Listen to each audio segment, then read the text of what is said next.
आता आपण purchase रिटर्नची process करतोय। ट्रान्झॅक्शनमध्ये परचेस ट्रान्झॅक्शन, त्याच्यामध्ये परचेस रिटर्न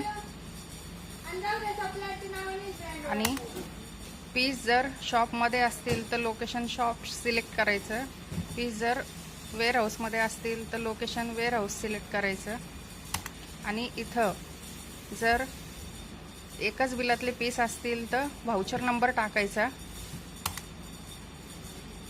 आणि जर वेगवेगळ्या बिलातले पीस असतील तर फक्त सप्लायरचं नाव टाकायचं।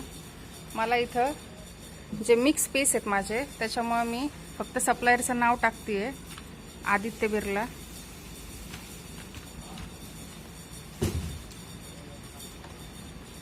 आणि बिल नंबरमध्ये मग फक्त GR करायचं, डेट आजचीच राहू द्यायची आणि एक एक पीस स्कॅन करायचा। अशा प्रकारे आपले सगळे पीस स्कॅन झालेले आहेत। मी हे सेव्ह करतेय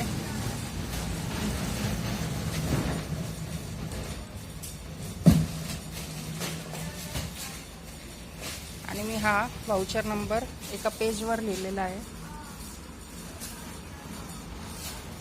आणि आपली परचेस रिटर्नची प्रोसेस कंप्लीट झालेली आहे।